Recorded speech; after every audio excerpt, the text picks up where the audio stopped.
Yeah, welcome to the Cornwall Chamber podcast here. I'm here with three guests today at the Cornwall Chamber podcast. I'd like to hand over to yourself. Just like to introduce yourself, and we'll go around the room and tell everybody who we are and why we're here. Thank you very much for having me. I'm Chloe Rickard, and alongside being fascinated about what digital can do to improve people's lives here in Cornwall, I run the Cornwall and Ardsey Digital Skills Partnership, which is part of Cornwall Council and the LEP's kind of effort to help digital skills in the region. And today I'm with Tanuvi Etadandan and Ian Jones. So Tanuvi is a member of the Digital Skills Partnership Board, and she also runs a company which was founded 3 years ago in Cornwall. And Ian Jones is CEO of Goonhilly Earth Station, which turns 60 this summer. Yay! Congratulations. Thank you. Fantastic. Okay. Right. Sure. Ian, introduce yourself, Ian. Yeah, indeed. Well, thank you for the introduction already. So I'm Ian Jones. I'm the CEO at Goonhilly Earth Station. And Goonhilly is this big satellite ground station I think everybody in Cornwall knows. It's been around for 60 years now. And our job really is to connect satellite operators with their spacecraft. Fantastic. Amazing. And yourself, like to introduce yourself and what is it you do? So I'm the CEO and co-founder at Data Duopoly, and we're a technology startup. We connect people, places and spaces together using data and AI. We want to help visitors explore town centres by sending them personalised notifications about what's going on around them so they can avoid FOMO, and at the same time connecting businesses to their visitors and gathering valuable data to drive operational gains. Fantastic. And how did you and Chloe get together? Well, we actually first were introduced, I believe, by Tech Southwest, I think, was it? Yeah. And then we had a conversation and I heard about the Digital Skills Partnership, and I just loved the mission about promoting digital, agile methodologies around sort of Cornwall, and it's been a testament to Chloe's hard work, how far the DSP has come, and it's just great to be involved. And Chloe, how long have you been involved? Not long. Okay. So I've been with the council for about 1.5 years. Before that, my background is in the cultural sector and to the charity sector. So I've worked for a rainforest charity and an international touring theatre company. Nothing to do with digital or skills. But actually there's been kind of elements to digital in all my roles. Yeah. And I've been absolutely astounded at what is happening in Cornwall. It's been an incredible learning curve over the last 1.5 years, meeting people like these guys who are doing extraordinary things. Okay, so tell us a little bit about why am I here? Why you're here? Yeah, tell us about it. So I'm interested in talking to people about the digital future of Cornwall and what that means for people growing up here and who are working here already. And so I want to talk to people who are in the sector, explore some of the opportunities, showcase some of the innovations. And today we're going to be thinking about AI and machine learning and data. And I actually wanted to start right at the beginning because certainly 1.5 years ago, I could probably not define those terms. So what's AI? What's ML? What are we talking about? And what do we mean when we talk about data in this context? Ian, you go first, and then we'll hear if Tanuvi agrees. No pressure there. Well, I think so. There's a lot of myths and sort of scary sort of connotations with computers taking over the world and things. But in essence, AI is all about correlation, and it's about correlating one thing with another. So, and that's what computers do. They do things very quickly. And so if we've got a problem to solve, a computer is very, very good at learning how to basically filter out information and do it just to our instructions, but very, very quickly. And that's the real essence of what AI is about. Great, thank you. And Tanuvi, your company, and you work with a lot of data, and it sounds quite similar in terms of it's about using lots of big data to solve real life problems, right? Yes, definitely. And I think there's this misconception that data is really scary, and it really isn't. So in our business, we track where people are anonymously, and all that means is we get GPS coordinates of where people are at 5-minute intervals. And you might think, well, what's the use of that? But actually you can learn about a user's journey. Where do they start in a town centre? What shops do they visit? Do they stop for coffee after an hour or after 2 hours? And it's really interesting that you don't need a lot of data to get meaningful insights. And if that's exactly what Ian was saying, especially with AI and ML, it's about how do you derive the right insight. So it seems really scary, but we use data in almost everything we do. Every time you open up Google and search for something, it's just using a vast library of data to give you a unique and relevant search result for you. Great, thank you. And so your two businesses kind of represent two ends of the scale, I suppose, of the business ecosystem here in Cornwall. You know, Data Duopoly is, well, would you be counted as scale up now? So three years old. And obviously Gunhilly is a very established business and with lots of kind of sub things going on. And obviously each of those sizes has its different challenges, particularly around skills. What are you finding at kind of your stage of the journey as your challenge around skills, and what are you doing to try and overcome that challenge? Well, I think one thing is, because we're a tech company, we're very reliant on software developers. And I think, there's a national, if not global, shortage of skilled talent. So anyone listening, if you want to do a coding course, I can guarantee someone will snap you up at the end of it. But I think the most important thing is just letting people know that there's a huge opportunity in the tech space. So myself, I was actually a chartered accountant beforehand, which doesn't have anything to do with tech. Well, a little bit to do with data, but nothing very exciting. But it's actually bringing those skill sets and applying it in the industry, which is really interesting. So I think as a startup, that's what we look for. People with a can-do attitude and an interest, and what do they bring to the table? And it doesn't necessarily have to be, I've been in the same industry or been in a startup before. It's just, I've got the motivation and I want to learn. And I'm bringing a whole new set of skills from a different industry. And that's actually your unique selling point. And that's a really value add for us as a company. Yeah. And Ian, I know you've got lots of people at Gunhilly who have come from different backgrounds. Do you think that's a plus for working in the industry? No, I think it is. And building on what Tanuvia said, actually, it's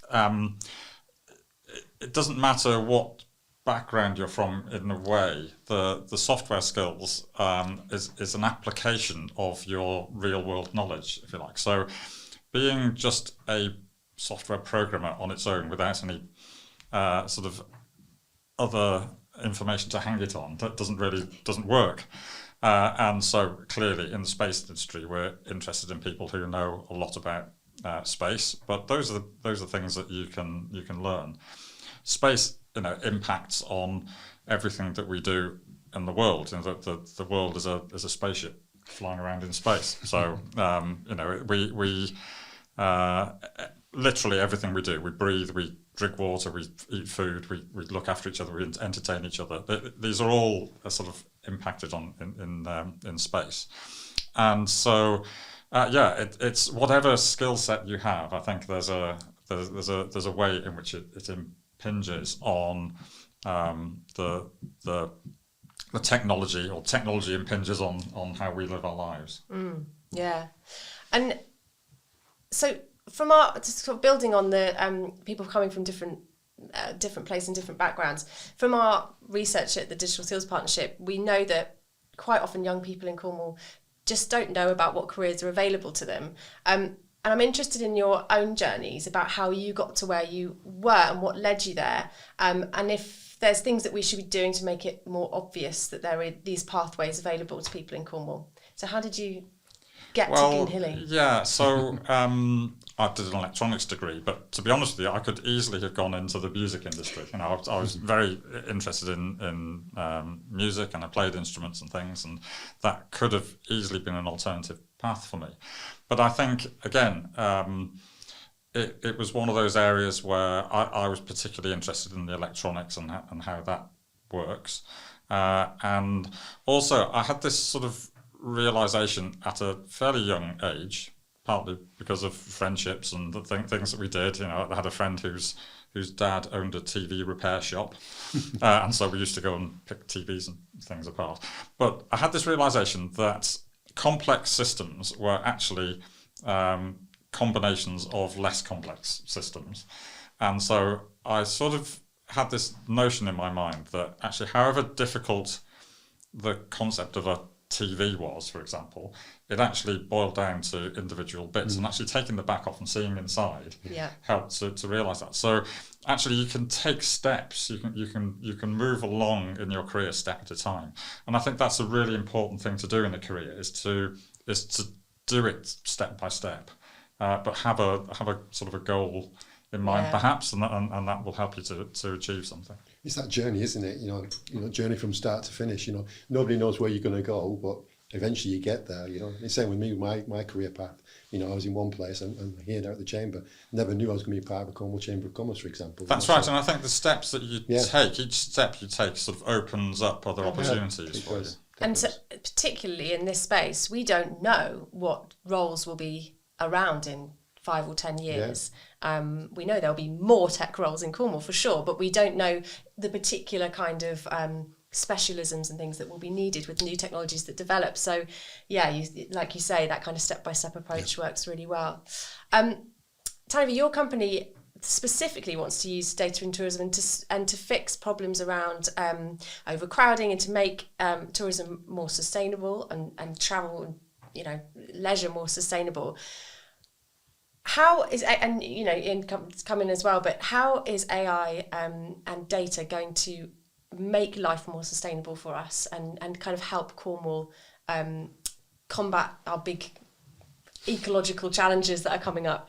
So that's a really big question. And I think I first need to start with data isn't going to solve the problem, but data is going to help inform us what we need to do. And I think that's the starting point. I think we've all, when we listen to sort of Blue Planet and we see what's happening, David Attenborough brought us the awareness of what's happening in the world. And suddenly we had data, we had visualizations of what's happening. We saw the plastic nets, we saw plastic bags in the ocean, and we know and can see the damage it's doing. So what we need to do is understand what's our starting point. Where are people going? Where are the congestions happening? And that's the part we're trying to solve. Giving that data to the change makers, to the councils, the DMOs, the bids, so they can then make meaningful impacts. So I think that's the really great thing. It's first understanding what's the problem. Going back to sort of the TV example that Ian so eloquently said, it's opening up the back and seeing what the process is. And I think right now, not only in Cornwall, but nationwide, people don't understand where people are and where the congestion and the problems are happening. So if we can shine a light on that, then we can start figuring out what the solutions are. And that's where the tech, creative industries really, can come into place and help drive a solution. Great, yeah. And so in the next few years, we're going to start seeing a lot of data from space coming back to Cornwall from satellites. And again, that's going to help inform what we do as well, isn't it? Yeah, absolutely. And, we live in Cornwall in a coastal region. We can all go down to the beach and touch the sea. But from touching the sea, we can't measure the height of the sea level. It takes going up into space with a satellite to measure the height of the ocean. So you couldn't determine that the climate change is happening by just going down to the beach. But you have to go into space to do that. So it's the perspective that you get from collecting data, from sort of going outside your normal sort of realms of experience into a new dimension, if you like. That's what then allows you to do the analysis and to see what's going on. It's exciting, isn't it? It's all I'm hearing in Cornwall, isn't it? We've got Cosmic Girl going up and be able to give us all this information and everything we need, all that data we need, to look at and saving the planet, and doing it here from Cornwall. That's it, yeah. But I think it's and it's also about not just kind of specialised companies. Every company is using data more and more, and that means everybody or every business is going to need data skills. I'd be really interested in your what you've seen in terms of the businesses in Cornwall, where you think those skills are, and what you think needs to be done to kind of advance those data skills in Cornwall. Yeah, and like we said in the green room, there is a skill shortage here in Cornwall, not only in Cornwall but across the country as well. So and that's across every sector as well. So what we need to do is to really dig deep. I mean, like I said to you, the colleges and universities are doing some really good work. Truro and Pembroke College doing the future skills, universities with Launchpad and so on and so forth. There's a lot of innovation here in Cornwall. There's a lot of creative businesses coming out of those universities as well. So we just need to keep pushing on that and making sure that our young people are aware of these universities and what they're doing, then hopefully, as I said, in the green room, we will get this brain drain, which we're losing at the moment. We're losing all this young talent going to other parts of the country when we need to keep them here. So it's key. I've worked in skills for a long, long time. As a group training manager for 6 hotels, and looking at those young people coming through working in hospitality, they found it, very, very difficult, long hours, very low pay, but did get a lot of esteem from working within the hospitality industry and really enjoyed it. But looking across every sector, there's still a skill shortage, and we need to look at that really, really well. And we've got to, whatever investment we've got, we're losing this European money. I'm working on a contract now, which is called ELS, which is Employer-Led Skills, which is only around until March 2023. So when that money's gone, it's gone. So companies are going to have to start to pay for it. So why not use that funding we've already got in Europe between now and March and get your employees skilled up and ready to go. Yeah, this is it. It's not just young people, is it? Because there's kind of opportunities at every level to. There's a lot of free training available for employees to get data skills, to start thinking about analytics, to start looking at those more technical roles. So it's a really good time to do it, for sure. And like I said to you, like Kim always says in his speeches there, 20th century really didn't suit Cornwall, but the 21st century does. We have got connectivity, we've got really good reach. We're doing, like I said, we're innovative, we're creative. Yeah. It's a great place to work. It's the lifestyle down here is fantastic as well. What we need to do now is just bring those wage levels up to match house prices. So we can keep those young people here. Yeah. Now, so as well as the skills side of things, I've been really interested in reading about how in this field, more than any other potentially, having a really diverse workforce is really important because of bias in AI. Do either of you want to explain the kind of problem of bias within AI and why it's a... I don't know who knows. It's a very technical subject, potentially. Yeah, I'm happy to start, and I'm sure Tony's got lots to say about it as well. I think, yes, so AI, as said in my sort of very short explanation of what AI is, it's about creating filters that look for the thing that you're looking for. That's exactly how AI works. So you create a digital sort of copy of the thing, and then the computer just goes away and looks for matches. So if you, in your programming of the AI, you build in that bias, the computer will just find it. Or if you fail to to distinguish between two particular cases, where the case that you actually want to find, but there's a sort of a second case that you hadn't thought about to filter out, then the computer will find that, and you find these natural biases that sort of come into the system if you're not careful. So it's really about diversity of thought then, and getting kind of people who will think of those cases. Absolutely, and again, this is where I think having a diverse workforce is really, really important. It brings a sort of breadth of skills, but it brings different ways of thinking into a team.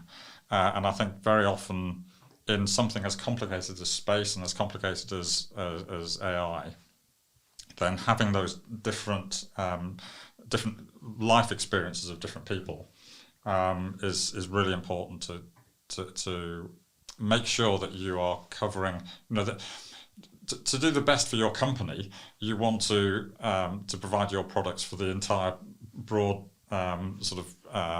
swathe of society. So it makes sense to represent society in the workforce. For sure. And what other benefits do you think you see in kind of building a diverse team with people from different backgrounds and to have that diversity of thought and life experience? Well, it's so important. I think it's just that everyone approaches problems in different ways. I'm sure we've all been in a team meeting, we're stuck on a problem, and someone says something like, oh my gosh, I would have never thought of that. And that's what we want to try and create, I think, not only personally, but also in a professional environment. And that's why having a diverse team is so important. And one thing we did actually in our recruitment process is actually one bias can be potentially for just access to higher education and further education. So we actually tried to say, rather than so many years experience, can we actually say, what skills do you have? And I appreciate it depends on the type of role, but where it's possible, you actually get so many more applicants. You actually get a more diverse pool, and actually you might even get the best person for the role because you're not biasing by saying they should have gone down this one pathway. And going back to your point before, Chloe, I think there are so many pathways to actually have a really skilled person in a particular role, and it's just acknowledging that as an employer that actually people might have come from something different and don't incorporate bias in your recruitment process. Yeah, I mean that's a good example of some AI algorithms that have been biased and have gone wrong is recruitment companies who run a model that automatically dismisses people because of X, Y, and Z, and they end up losing potentially brilliant candidates in that and I process. think that also works the other way around. Actually, people also bias themselves in the it's not just the employer's potential bias, but potential employees saying, "Oh, I'm not worthy of this job," or I think I could do this. You know, it's so I would definitely say, you know, if you're interested in a career in this particular direction, don't think that you're not good enough. Just take the steps to find out about the details, and you know that it's much more important to be enthusiastic and to learn some knowledge than to think that you haven't you know you're not good enough to do the role. Yeah, in fact, a lot of the employees in the kind of tech sector, more than any other sector I speak to, are doing more recruitment based on values than your CV or what university degree you've got, and I think that sector is really forward thinking in that way. So it's actually a very good sector to get into if you haven't gone through that traditional pathway, because people are more interested in your values and what you can bring to a team and the way you think about problems than what particular qualifications you have. For sure. That's right. And so looking forward to the future, I want to talk about what you think Cornwall might look like and how this sector might be more or less of a part of it. But I want to ask you both as well what you think your companies will look like in 5 years or 10 years. Tony, where will you be in 2032? Oh my God, probably when we come back here. A few more wrinkles, a few grey hairs. But apart from that, well, I think really for us, we're still quite early on in our journey as a business. So it is establishing sort of where should we launch and actually finding that beachhead and expanding. So for us, it could take us in so many directions, but at the core, we found a way that we can use location data to get meaningful insights. And that in itself has already been quite a big success for us, and seeing that sort of data coming through. So we would love to be working nationwide and international, helping places map out where people are, helping people get to the less busy areas and providing those insights rather than keeping in the giants of Google, let's say, actually giving it back to the change makers, and let's do some social good with that data. So that's what we would love to be. But I think no matter what, Cornwall in a broader sense is going to be embracing technological change. And as we said sort of on this podcast earlier, actually I think we're going to be central to solving some of the climate change because we are a coastal location. We've got fantastic connectivity. We are building a skills pipeline for digital tech. We've got that work style balance. So actually we're poised, ready to sort of be the future of where digital tech's going to be happening. Move over Silicon Valley. Cornwall Valley. Yeah. And Goonhilly poised to be a very big part of that future. I would sort of second all of that. Growing from Cornwall here, we're now expanding internationally, and looking at controlling an international network of ground stations, helping humankind go back to the moon and explore space and look after the planet from space, and to be able to control that from here is quite an amazing thing to be able to do. I think to get involved in that and to be able to get involved in that, we've already talked about it doesn't really matter the breadth of the skills, but if you want to be a total superstar, I would definitely point people towards maths and engineering. Those are the sort of skills that pull together the different disciplines, and it's certainly something that we'll be looking for in the future. Well, engineering is, in the history of Cornwall, is quite a big Yeah. specialism, isn't it? So we Absolutely. need to bring back those engineering skills. And Darren, so for you, I'm immersed in the tech sector, but you have that kind of wider helicopter view of where it fits in. Yeah. I'm interested in where you see the AI and the data kind of infiltrating into other sectors, where that overlap comes. I will do, and it'll cover every sector. Every sector is going to need those data skills and those people working within those sectors as well. But I'm excited about Cornwall. Cornwall is growing. I'm enthusiastic about it. So is the Chamber. We're seeing more and more businesses wanting to move into the area. We're seeing a lot of innovation, seeing a lot of creative work going on. We have Flexi Hex, obviously Dupoly as well. We've got some huge organisations coming out of this county now. And like I said, people moving into the county because they want to work and actually looking for future leaders and directors and owners of companies as well. And like I said, John Brown there at Don't Cry Wolf, he's moved into the area because he's looking for young talent. He knows talent's here in Cornwall. So every sector I think is going in the right direction. If you look at renewables, you look at geothermal, lithium. I think this county is going to be back like it was in the 17th and 18th century. It was king of the world, and that's why I expect to see Cornwall on the tech side of things, moving into that tech side of it now. Obviously, we've done all that digging and and all that engineering and so on and so forth. But I think tech now is going to be the driving force for Cornwall. Yeah, well, Cornwall has already the fastest growing tech sector in the southwest. I think it's about nearly 18% growth per year. And that's going to increase. That's a doubling in 5 years. Yeah. That also means we need to find double the amount of people to work in the sector in 5 years. So my work is cut out. Our work is cut out. But you look what the colleges and universities are doing already. Absolutely. And look at what they're. I think we can fulfil those gaps. Yeah. So in 2019, there were only 20 people who took a computer science A-level in Cornwall. 20. But last year that was 50 people. So it's still small, but it's growing. So we are chipping away at it. And the universities and colleges are really and doing a really good job of engaging with industry and making sure they're getting those people in who are working on that cutting edge as well. So we're seeing a lot more of universities and colleges working with employers and people in industry to make sure that they're teaching those skills that are really needed. And it is, just like I said with the colleges and universities, working with Goonhilly, working with the spaceport, those are exciting, for young people, to see a launch, from Cornwall happening in November, and that's going to be, carry on. And obviously got Goonhilly down the road as well. So a lot more young people are going to be interested in space. I think and those digital tech. We are this year have a really massive opportunity to inspire a whole generation about what Cornwall could be and what roles there are and what opportunities there are in data and space and AI as well. It's an exciting moment. It is. Indeed. Hey, high fives all round. So So. Okay, are you is that okay now? Yeah. So thank you guys for coming in today for the Chamber podcast.